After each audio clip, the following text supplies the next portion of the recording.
നിങ്ങൾക്കറിഞ്ഞുകൂടാത്ത പലതും അല്ലാഹുവിങ്കൽ നിന്ന് ഞാൻ അറിയുന്നുമുണ്ട്. നിങ്ങൾക്ക് മുന്നറിയിപ്പ് നൽകുന്നതിനു വേണ്ടിയും നിങ്ങൾ സൂക്ഷ്മത പാലിക്കുന്നതിനു വേണ്ടിയും നിങ്ങൾക്ക് കാരുണ്യം നൽകപ്പെടുന്നതിനു വേണ്ടിയും നിങ്ങളുടെ രക്ഷിതാവിങ്കൽ നിന്നുള്ള ഒരു ഉത്ബോധനം നിങ്ങളിൽപ്പെട്ട ഒരു പുരുഷനിലൂടെ നിങ്ങൾക്ക് വന്നു കിട്ടിയതിൽ നിങ്ങൾ അത്ഭുതപ്പെടുകയാണ്. എന്നാൽ അവർ അദ്ദേഹത്തെ നിഷേധിച്ചു തള്ളിക്കളഞ്ഞു. അപ്പോൾ അദ്ദേഹത്തെയും അദ്ദേഹത്തിന്റെ കൂടെയുള്ളവരെയും നാം കപ്പലിൽ രക്ഷപ്പെടുത്തുകയും നമ്മുടെ ദൃഷ്ടാന്തങ്ങൾ നിഷേധിച്ചു തള്ളിക്കളഞ്ഞവരെ നാം മുക്കിക്കൊല്ലുകയും ചെയ്തു. തീർച്ചയായും അവർ അന്ധരായ ഒരു ജനതയായിരുന്നു. ആദ് സമുദായത്തിലേക്ക് അവരുടെ സഹോദരനായ ഹൂദിനെയും അയച്ചു. അദ്ദേഹം പറഞ്ഞു, എന്റെ ജനങ്ങളെ, നിങ്ങൾ അല്ലാഹുവെ ആരാധിക്കുവിൻ. നിങ്ങൾക്ക് അവനല്ലാതെ യാതൊരു ദൈവവുമില്ല. നിങ്ങൾ എന്താണ് സൂക്ഷ്മത പുലർത്താത്തത്? അദ്ദേഹത്തിന്റെ ജനതയിലെ സത്യനിഷേധികളായ പ്രമാണിമാർ പറഞ്ഞു, തീർച്ചയായും നീ എന്തോ മൗഢ്യത്തിൽപ്പെട്ടിരിക്കുകയാണെന്ന് ഞങ്ങൾ കാണുന്നു. തീർച്ചയായും നീ കള്ളം പറയുന്നവരുടെ കൂട്ടത്തിലാണെന്ന് ഞങ്ങൾ വിചാരിക്കുന്നു. അദ്ദേഹം പറഞ്ഞു, എന്റെ ജനങ്ങളെ, എന്നിൽ യാതൊരു മൗഢ്യവുമില്ല. പക്ഷേ ഞാൻ ലോകരക്ഷിതാവിങ്കൽ നിന്നുള്ള ദൂതനാണ്. എന്റെ രക്ഷിതാവിന്റെ സന്ദേശങ്ങൾ ഞാൻ നിങ്ങൾക്ക് എത്തിച്ചു തരുന്നു. ഞാൻ നിങ്ങളുടെ വിശ്വസ്തനായ ഗുണകാംക്ഷിയുമാകുന്നു.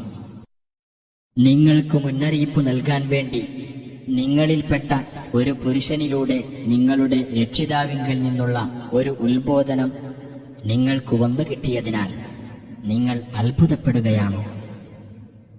നോഹിന്റെ ജനതയ്ക്കു ശേഷം നിങ്ങളെ അവൻ പിൻഗാമികളാക്കുകയും സൃഷ്ടിയിൽ അവൻ നിങ്ങൾക്ക് ശാരീരിക വികാസം വർദ്ധിപ്പിക്കുകയും ചെയ്തത് നിങ്ങൾ ഓർത്തുനോക്കുക. അല്ലാഹുവിന്റെ അനുഗ്രഹങ്ങൾ നിങ്ങൾ ഓർമ്മിക്കുക. നിങ്ങൾക്ക് വിജയം പ്രാപിക്കാം. അവർ പറഞ്ഞു, ഞങ്ങൾ അല്ലാഹുവെ മാത്രം ആരാധിക്കുവാനും ഞങ്ങളുടെ പിതാക്കൾ ആരാധിച്ചിരുന്നതിനെ ഞങ്ങൾ വിട്ടുകളയുവാനും വേണ്ടിയാണോ നീ ഞങ്ങളുടെ അടുത്തു വന്നിരിക്കുന്നത്? എങ്കിൽ ഞങ്ങളോട് നീ ഭീഷണിപ്പെടുത്തിക്കൊണ്ടിരിക്കുന്ന ശിക്ഷ നീ ഞങ്ങൾക്ക് കൊണ്ടുവാ, നീ സത്യവാൻമാരിൽപ്പെട്ടവനാണെങ്കിൽ. ഹൂദ് പറഞ്ഞു, തീർച്ചയായും നിങ്ങളുടെ രക്ഷിതാവെങ്കിൽ നിന്നുള്ള ശിക്ഷയും കോപവും ഇതാ നിങ്ങൾക്ക് വന്നു ഭവിക്കുകയായി. നിങ്ങളും നിങ്ങളുടെ പിതാക്കന്മാരും പേരിട്ടു വെച്ചിട്ടുള്ളതും അല്ലാഹു യാതൊരു പ്രമാണവും അവതരിപ്പിച്ചിട്ടില്ലാത്തതുമായ ചില ദൈവനാമങ്ങളുടെ പേരിലാണോ നിങ്ങൾ എന്നോട് തർക്കിക്കുന്നത്? എന്നാൽ നിങ്ങൾ കാത്തിരുന്നു കൊള്ളുക. തീർച്ചയായും ഞാനും നിങ്ങളോടൊപ്പം കാത്തിരിക്കുകയാണ്. അങ്ങനെ അദ്ദേഹത്തെയും അദ്ദേഹത്തിന്റെ കൂടെയുള്ളവരെയും നമ്മുടെ കാരുണ്യം കൊണ്ട് നാം രക്ഷപ്പെടുത്തുകയും നമ്മുടെ ദൃഷ്ടാന്തങ്ങൾ നിഷേധിച്ചു തള്ളുകയും വിശ്വസിക്കാതിരിക്കുകയും ചെയ്തവരെ നാം മുരടോടെ മുറിച്ചു കളയുകയും ചെയ്തു. സമൂദ് സമുദായത്തിലേക്ക് അവരുടെ സഹോദരൻ സ്വാലിഹിനെയും നാം അയച്ചു. അദ്ദേഹം പറഞ്ഞു, എന്റെ ജനങ്ങളെ, നിങ്ങൾ അല്ലാഹുവിനെ ആരാധിക്കുവിൻ. അവനല്ലാതെ നിങ്ങൾക്ക് ഒരു ദൈവവുമില്ല. നിങ്ങളുടെ രക്ഷിതാവിങ്കൽ നിന്ന് വ്യക്തമായ ഒരു തെളിവ് നിങ്ങൾക്ക് വന്നിട്ടുണ്ട്. നിങ്ങൾക്കൊരു ദൃഷ്ടാന്തമായിട്ട് അല്ലാഹുവിന്റെ ഒട്ടകമാണത്. ആകയാൽ അല്ലാഹുവിന്റെ ഭൂമിയിൽ നടന്നു തിന്നുവാൻ നിങ്ങൾ അതിനെ വിട്ടേക്കുക. നിങ്ങളതിന് ഒരു ഉപദ്രവവും ചെയ്യരുത്. എങ്കിൽ വേദനയേറിയ ശിക്ഷ നിങ്ങളെ പിടികൂടും. ആദ് സമുദായത്തിനു ശേഷം അവൻ നിങ്ങളെ പിൻഗാമികളാക്കുകയും നിങ്ങൾക്കവൻ ഭൂമിയിൽ വാസസ്ഥലം ഒരുക്കിത്തരികയും ചെയ്ത സന്ദർഭം നിങ്ങൾ ഓർക്കുകയും ചെയ്യുക. അതിലെ സമതലങ്ങളിൽ നിങ്ങൾ സൗധങ്ങളുണ്ടാക്കുന്നു. മലകൾ വെട്ടിയെടുത്ത് നിങ്ങൾ വീടുകൾ ഉണ്ടാക്കുകയും ചെയ്യുന്നു. അങ്ങനെ അല്ലാഹുവിന്റെ അനുഗ്രഹങ്ങൾ നിങ്ങൾ ഓർത്തുനോക്കുക. നിങ്ങൾ നാശകാരികളായിക്കൊണ്ട് ഭൂമിയിൽ കുഴപ്പം സൃഷ്ടിക്കരുത്. അദ്ദേഹത്തിന്റെ ജനതയിൽപ്പെട്ട അഹങ്കാരികളായ പ്രമാണിമാർ ബലഹീനരായി കരുതപ്പെട്ടവരോട്, അതായത് അവരിൽ നിന്ന് വിശ്വസിച്ചവരോട് പറഞ്ഞു, സ്വാലിഹ് തന്റെ രക്ഷിതാവിങ്കിൽ നിന്ന് അയക്കപ്പെട്ട ആൾ തന്നെയാണെന്ന് നിങ്ങൾക്കറിയുമോ? അവർ പറഞ്ഞു, അദ്ദേഹം ഏതൊന്നുമായി അയക്കപ്പെട്ടിരിക്കുന്നുവോ അതിൽ ഞങ്ങൾ തീർച്ചയായും വിശ്വസിക്കുന്നവരാണ്. അഹങ്കാരം കൈക്കൊണ്ടവർ പറഞ്ഞു, നിങ്ങൾ ഏതൊന്നിൽ വിശ്വസിക്കുന്നുവോ അതിനെ ഞങ്ങൾ തീർത്തും നിഷേധിക്കുന്നവരാണ്. അങ്ങനെ അവർ ആ ഒട്ടകത്തെ അറുകൊല ചെയ്യുകയും തങ്ങളുടെ രക്ഷിതാവിന്റെ കൽപ്പനയെ ധിക്കരിക്കുകയും ചെയ്തു. അവർ പറഞ്ഞു, സ്വാലിഹേ, നീ ദൈവദൂതന്മാരിൽപ്പെട്ട ആളാണെങ്കിൽ ഞങ്ങളോട് നീ ഭീഷണിപ്പെടുത്തിക്കൊണ്ടിരിക്കുന്ന ശിക്ഷ ഞങ്ങൾക്ക് നീ കൊണ്ടുവാ. അപ്പോൾ ഭൂകമ്പം അവരെ പിടികൂടി. അങ്ങനെ നേരം പുലർന്നപ്പോൾ അവർ തങ്ങളുടെ വീടുകളിൽ കമിഴ്ന്ന് വീണ് കിടക്കുന്നവരായിരുന്നു. അനന്തരം സ്വാലിഹ് അവരിൽ നിന്ന് പിന്തിരിഞ്ഞുപോയി. അദ്ദേഹം പറഞ്ഞു, എന്റെ ജനങ്ങളെ, തീർച്ചയായും ഞാൻ നിങ്ങൾക്ക് എന്റെ രക്ഷിതാവിന്റെ സന്ദേശം എത്തിച്ചു തരികയും ആത്മാർത്ഥമായി ഞാൻ നിങ്ങളോട് ഉപദേശിക്കുകയുമുണ്ടായി. പക്ഷേ സതുപദേശികളെ നിങ്ങൾ ഇഷ്ടപ്പെടുന്നില്ല. ലൂത്തിനെയും നാം അയച്ചു.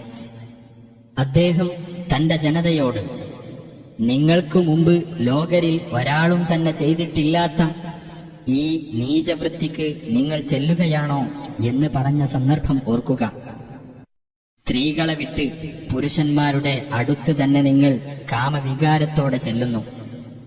അല്ല, നിങ്ങൾ അതിരുവിട്ട് പ്രവർത്തിക്കുന്ന ഒരു ജനതയാകുന്നു. ഇവരെ നിങ്ങളുടെ നാട്ടിൽ നിന്ന് പുറത്താക്കുക. ഇവർ പരിശുദ്ധി പാലിക്കുന്ന ആളുകളാകുന്നു എന്നു പറഞ്ഞത് മാത്രമായിരുന്നു അദ്ദേഹത്തിന്റെ ജനതയുടെ മറുപടി. അപ്പോൾ അദ്ദേഹത്തെയും അദ്ദേഹത്തിന്റെ ഭാര്യ ഒഴിച്ചുള്ള കുടുംബക്കാരെയും നാം രക്ഷപ്പെടുത്തി. അവൾ പിന്തിരിഞ്ഞു നിന്നവരുടെ കൂട്ടത്തിലായിരുന്നു. നാം അവരുടെ മേൽ ഒരു തരം മഴ വർഷിപ്പിക്കുകയും ചെയ്തു. അപ്പോൾ ആ കുറ്റവാളികളുടെ പര്യവസാനം എങ്ങനെയായിരുന്നുവെന്ന് നോക്കുക.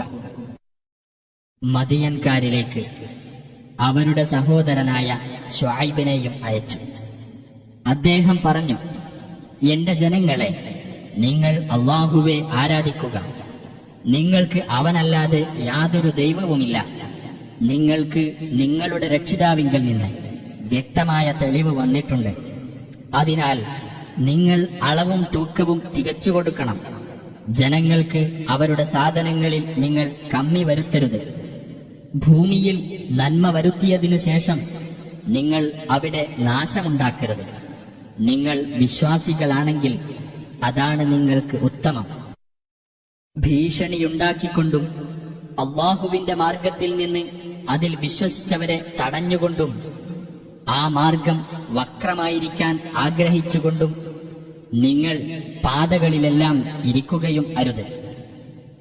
നിങ്ങൾ എണ്ണത്തിൽ കുറവായിരുന്നിട്ടും നിങ്ങൾക്ക് അവൻ വർധനവ് നൽകിയത് ഓർക്കുകയും നാശകാരികളുടെ പര്യവസാനം എങ്ങനെയായിരുന്നുവെന്ന് നോക്കുകയും ചെയ്യുക. ഞാൻ എന്തൊന്നുമായി അയക്കപ്പെട്ടിരിക്കുന്നുവോ അതിൽ നിങ്ങളിൽ ഒരു വിഭാഗം വിശ്വസിച്ചിരിക്കുകയും മറ്റൊരു വിഭാഗം വിശ്വസിക്കാതിരിക്കുകയുമാണെങ്കിൽ നമുക്കിടയിൽ അല്ലാഹു തീർപ്പ് കൽപ്പിക്കുന്നതുവരെ നിങ്ങൾ ക്ഷമിച്ചിരിക്കുക. അവനത്രേ തീർപ്പു കൽപ്പിക്കുന്നവരിൽ ഉത്തമൻ. അദ്ദേഹത്തിന്റെ ജനതയിലെ അഹങ്കാരികളായ പ്രമാണിമാർ പറഞ്ഞു, ശുഐബേ, തീർച്ചയായും നിന്നെയും നിന്റെ കൂടെയുള്ള വിശ്വാസികളെയും ഞങ്ങളുടെ നാട്ടിൽ നിന്ന് പുറത്താക്കുക തന്നെ ചെയ്യും. അല്ലെങ്കിൽ നിങ്ങൾ ഞങ്ങളുടെ മാർഗത്തിൽ മടങ്ങി വരിക തന്നെ വേണം. അദ്ദേഹം പറഞ്ഞു, ഞങ്ങൾ ആ മാർഗത്തെ വെറുക്കുന്നവരാണെങ്കിൽ പോലും ഞങ്ങൾ മടങ്ങണമെന്നോ? നിങ്ങളുടെ മാർഗത്തിൽ നിന്ന് അള്ളാഹു ഞങ്ങളെ രക്ഷപ്പെടുത്തിയതിനു ശേഷം അതിൽ തന്നെ ഞങ്ങൾ മടങ്ങി വരുന്ന പക്ഷം തീർച്ചയായും ഞങ്ങൾ അള്ളാഹുവിന്റെ പേരിൽ കള്ളം കെട്ടിച്ചമയ്ക്കുകയായിരിക്കും ചെയ്യുന്നത്. അതിൽ മടങ്ങിവരാൻ ഞങ്ങൾക്ക് പാടില്ലാത്തതാണ്. ഞങ്ങളുടെ രക്ഷിതാവായ അള്ളാഹു ഉദ്ദേശിക്കുന്നുവെങ്കിലല്ലാതെ. ഞങ്ങളുടെ രക്ഷിതാവിന്റെ അറിവ് എല്ലാ കാര്യത്തെയും ഉൾക്കൊള്ളുന്നതായിരിക്കുന്നു. അള്ളാഹുവിന്റെ മേലാണ് ഞങ്ങൾ ഭരമേൽപ്പിച്ചിരിക്കുന്നത്. ഞങ്ങളുടെ രക്ഷിതാവേ, ഞങ്ങൾക്കും ഞങ്ങളുടെ ജനങ്ങൾക്കുമിടയിൽ നീ സത്യപ്രകാരം തീർപ്പുണ്ടാക്കണമേ. നീയാണ് തീർപ്പുണ്ടാക്കുന്നവരിൽ ഉത്തമൻ. അദ്ദേഹത്തിന്റെ ജനതയിലെ സത്യനിഷേധികളായ പ്രമാണിമാർ പറഞ്ഞു, നിങ്ങൾ ശുഐബിനെ പിൻപറ്റുന്ന പക്ഷം തീർച്ചയായും അതുമൂലം നിങ്ങൾ നഷ്ടക്കാരായിരിക്കും. അപ്പോൾ അവരെ ഭൂകമ്പം പിടികൂടി. അങ്ങനെ നേരം പുലർന്നപ്പോൾ അവർ അവരുടെ വാസസ്ഥലത്ത് കമിഴ്ന്നു വീണു കിടക്കുകയായിരുന്നു. ശുഐബിനെ നിഷേധിച്ചു തള്ളിയവരുടെ സ്ഥിതി അവരവിടെ താമസിച്ചിട്ടേയില്ലാത്ത പോലെയായി.